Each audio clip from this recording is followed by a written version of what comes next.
Hello and welcome to the last episode of Season 2. Has it really been a year already? I cannot believe it. As always, I like to end the year with my top restaurant list, and now also the 4th year of an accompanying palette award. It's one I personally delivered to the restaurant teams over the next couple of months. I will get to all of it in a few minutes, I promise, but I have to get some information out of the way first. Number 1, thank you so much for listening in. It means a lot, especially for such a new podcast. Know that with the exception of the restaurant review episodes when the Hubs joins me, I work the entire brand on my own. That means hosting and recording these episodes, editing, uploading the podcast to podcast platforms, and then the promo materials such as photos and reels, which feed directly to all of my social accounts. And in case you don't know, that's my website, thewhetpalette.com, Instagram, Twitter, Facebook, TikTok, Threads, and YouTube. In addition, anything that you see on those accounts that isn't podcast related was chosen, photographed, and paid for by me.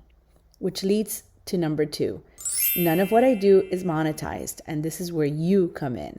You might not realize it, but just sharing these episodes or social media posts, commenting on them, or interacting with them is so important to me. It costs you nothing, but it helps the podcast and the Whet Palette blog stand out and gain exposure. Because number 3, it's important to me to keep my content honest and candid, and something I can only do if I am not paid for my opinion. That said, the only way to monetize without it being a conflict of interest is here on the podcast, so not on the social media or the website. If you can think of any company that would be a great fit and interested, please reach out and let me know. Obviously, it cannot be restaurants, but it can be maybe beverage brands or events, hotels, spas, health products, retail stores, transportation or travel companies, or things like that. The reach of you, the listener, by those brands is priceless. Most of you either work in the industry or are obsessed with food, wine, and travel like me. So think about it and send leads my way, okay? That's it. Back to the awards. The restaurants receiving the Palette Awards offer the total package. And you might have heard or read this spiel before if you read it on the website already, but this is for those of you who are listening in just to find out who the top 23 are. These are the restaurants you visit to sit for dinner. So sit for dinner, not the ones that you go grab a bite, order a few things, stop in, or just enjoy some cocktails. You can do all of those things and enjoy it at any of my top 23 locations. So it's dinner as a leisurely experience, not as an afterthought or just a selfie op. A few restaurants have shifted significantly within the list compared to other years. Some were removed due to closure or inconsistency. And know that I don't add any restaurants that opened during the last quarter of the year and why it might take longer for some of them to be ranked. This is my 11th year posting this list, and the 4th, as I said, with a corresponding Palette Award. I reserved, ordered, photographed, ate, and paid at these restaurants, and no one asked me nor paid me to do so. Supporting our local restaurants clearly brings me joy, and I am passionate about Miami's food scene. My criteria: what do I mean by the total package? Exceptional food. First and foremost, obviously, the food. Are these dishes that moved or stayed with me long after leaving the restaurant? Is the menu different than anything else found in South Florida? Is the menu enticing and cohesive? How much care went into composing a dish? Is it thrown together or skillfully plated? Are the ingredients used of excellent quality? And ultimately, is it fucking good? The consistency. Consistency plays a significant role in my decision for placement, and although the awards, technically speaking, are for the restaurant's performance in 2023, I do consider more. Have they consistently delivered the same caliber of experience year after year? Sips. A notable beverage program can be found at most of these. Visits. I only add a new restaurant to the list if I have visited it at least 3 times. Restaurant visits for those already listed vary. I still try to dine in multiple times and follow their annual progress closely. And more. From the tiniest mom and pop restaurant listed to the poshest one, these spots all exude character and evoke a feeling once in the space. Did the staff go out of their way to offer stellar service? Did the team pay attention to the details from arrival throughout dinner? Were reservations honored? How were any arising issues resolved? How many menu options are offered for the diner? Is it the same menu at all times? Are they incorporating any local sources? Do they function for and are they invested in Miami? Or are they merely a soulless copy-paste import concept? Ready? Use this list as a reference when making your next reservation and as a springboard to keep the conversation about Miami restaurants going. Number 23, Leku. Hidden within the grounds of the Rubel Museum, this Basque-style restaurant offers exciting a la carte options and a tasty menu. No meal here is complete without the signature Iberian pork tartare and the Basque cheese tart. The experience delivers it all.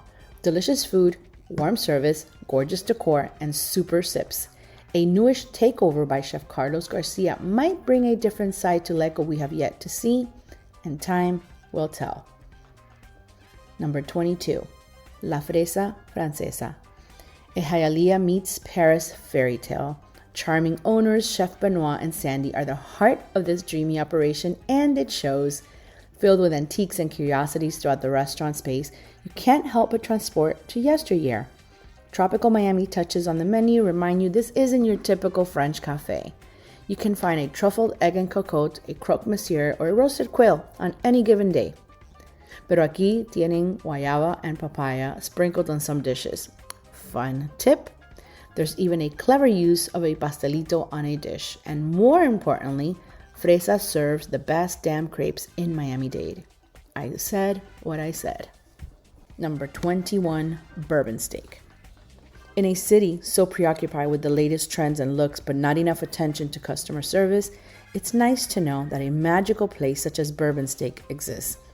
An exceptional modern steakhouse with classic roots, skills, and incredible panache. Besides the intense commitment to the food served, the overall experience for the guest must be as close to perfect as humanly possible, which the team takes very seriously. The extensive wine list and equally spectacular handmade cocktails and spirits list has something for everyone. Not to be missed is the trio of duck fat French fries. Number 20, Lion and the Rambler. Chef Michael Boland opened his restaurant in Coral Gables last year. He continues to navigate Miami's complex culinary jungle with great skill, humility, and grace. This year saw the reintroduction of the tasting menu concept with which he opened initially. The courses, highlighting fresh and local ingredients, change weekly depending on availability and inspiration. The one constant during each visit, the bread. Made in-house every day with fresh milled heirloom grains, I cannot get enough. Number 19, Osaka Cocina Nikkei. One of the very few restaurants on this list with several other locations of their concept worldwide. I don't know about Lima, Buenos Aires, Santiago, Sao Paulo, Quito, Bogota, or London, but in Miami, this Nikkei gem impresses with plenty of stunning dishes unlike any other. The tuna foie, hotate truffle, niku tartare, and the pato mochero remain my favorites.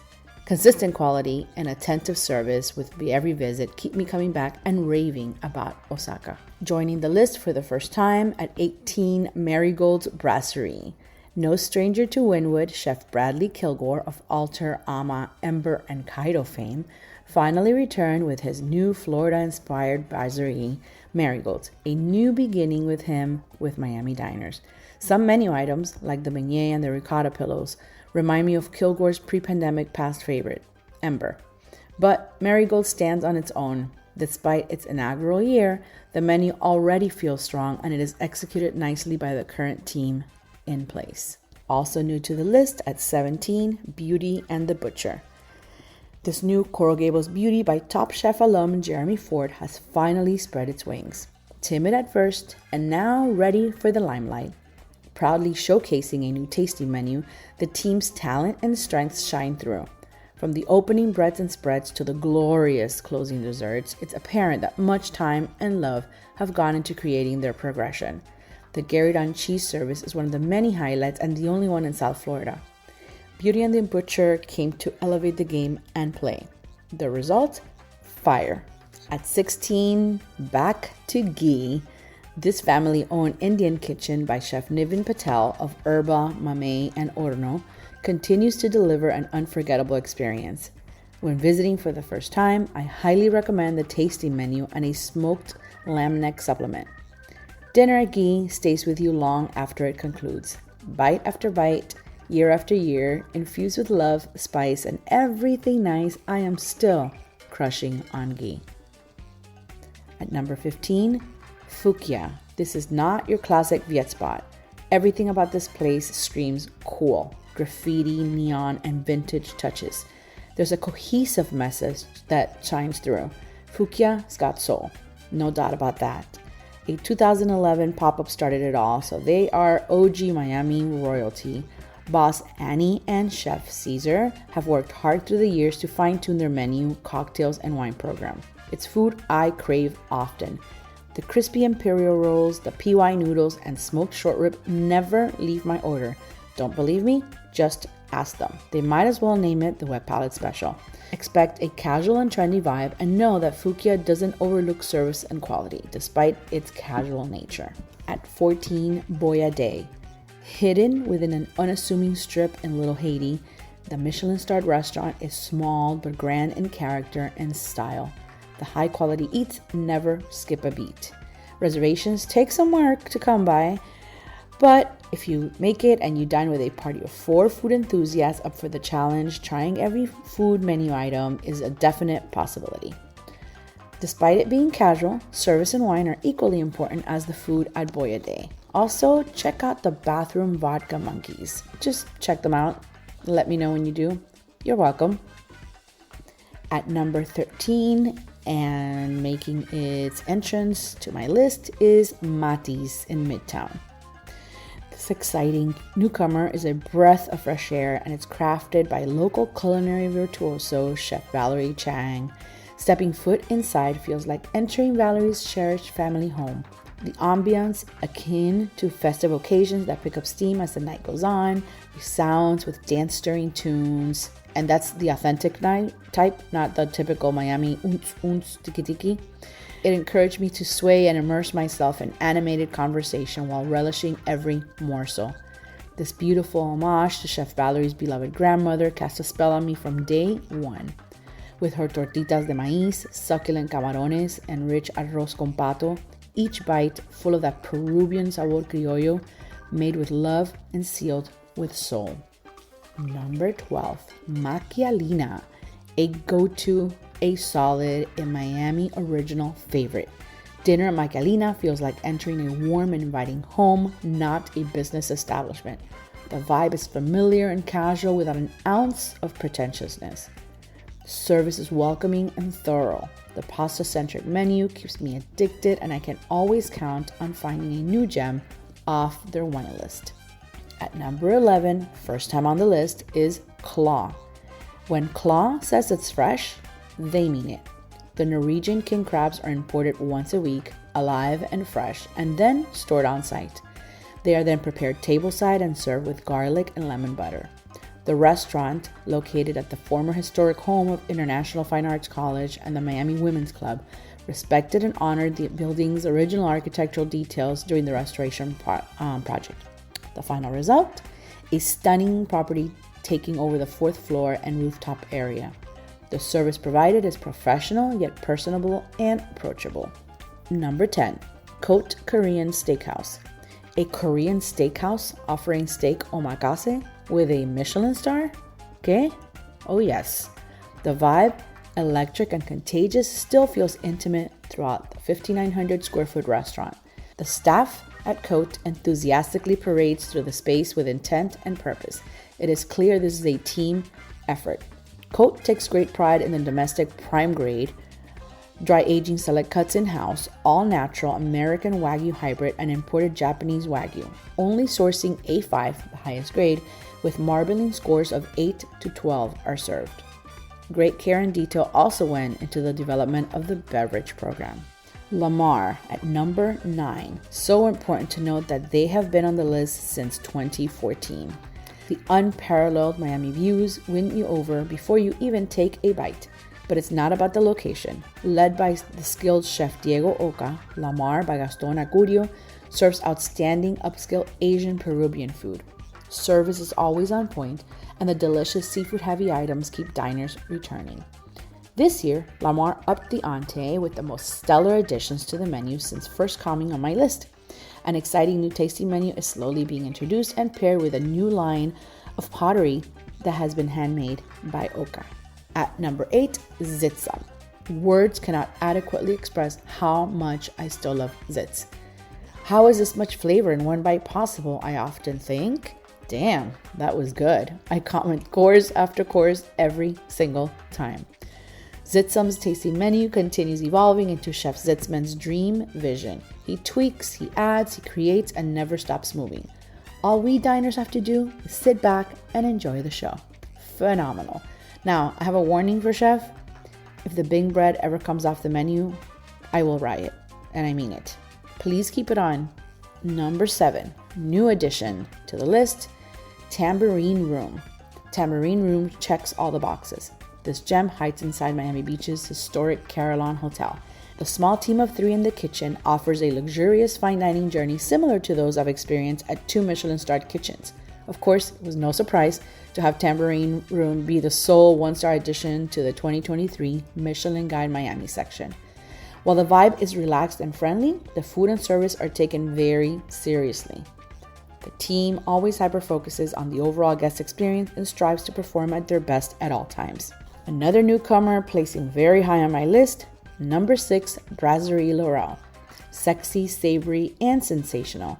The French-inspired Brasserie Laurel by the Ariete Hospitality Group opened and immediately performed like it'd been around for years. Next-level dining in every category. The foie gras options on the menu are truly special. Seared with a berry gastrique, a perfect cannelle and caca nibs, or a pâté topped with a grape musk jelly and accompanied by some delicious bread. When I'm not in the mood for those, the brioche burger topped with Gruyere and caramelized onions does the trick. I knew it was remarkable when I could not stop thinking about any of those dishes. And pinky up, don't sleep on Laurel. She has the power to overtake any of the restaurants I have listed next on my top 5 list. It's definitely one to watch. The top 5. This category features Miami's strongest restaurants, offering diners a supreme experience. You should be able to snag reservations at any of these with proper planning. You won't find Velvet Rope, Hysteria, or DJs at any of these. What you will find, however, are chefs who execute menus at the highest culinary level, using ingredients sourced locally and of impeccable quality. Every location staffs restaurant teams who exceed the expected hospitality for their guests, memorable and magical. Number 5, L'Atelier de Joel Robuchon. The city's Michelin Guide recently awarded L'Atelier the only 2 Michelin stars in Florida for a second consecutive year. This modern French cuisine concept is about pursuing perfection, attention to detail, and caring about the diner having the ultimate experience. Miamians might be surprised to learn that the overall service is neither stuffy nor intimidating. The restaurant offers a couple of specialty and seasonal tasting menus plus a la carte options. The proprietary dishes are more than just food. They are a taste of Robuchon history. Every dish is executed with mind-blowing precision, top-notch from beginning to end.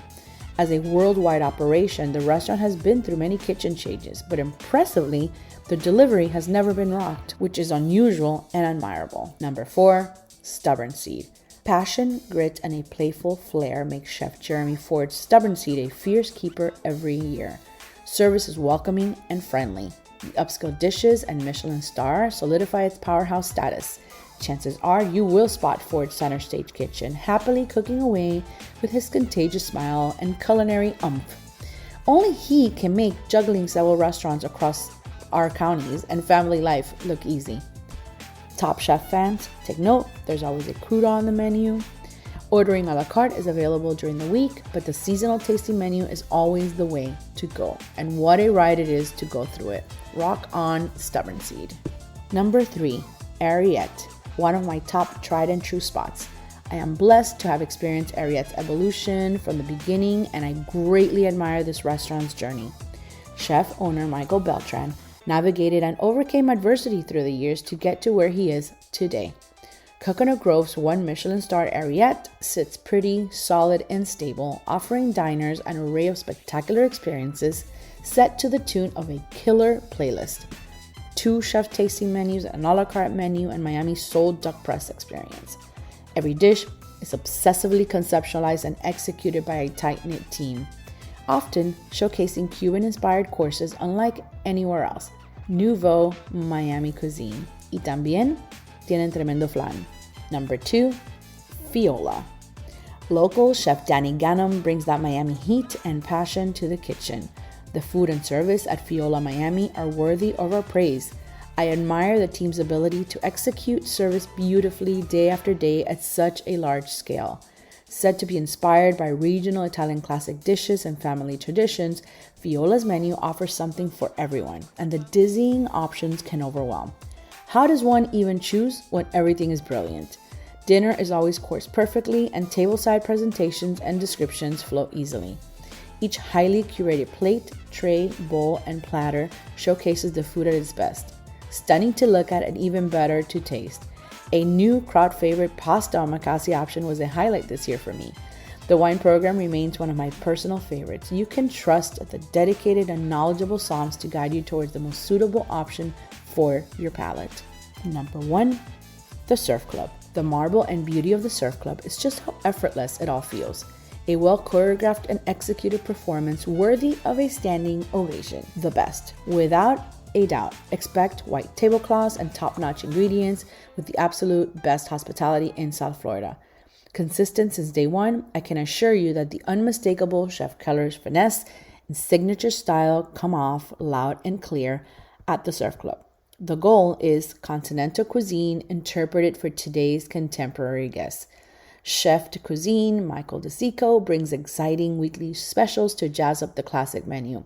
Sporting a Michelin Guide Florida star for its 2nd consecutive year, the Surf Club is always the solid choice whenever a guest wants to be spoiled and experience the perfect night. Congratulations to the 2023 Palette Award recipients. We are so lucky to have you. Thank you for visiting, reading, sharing, and listening in. Get out there, Miami, and make your reservations. They all deserve your attention and support. Cheers.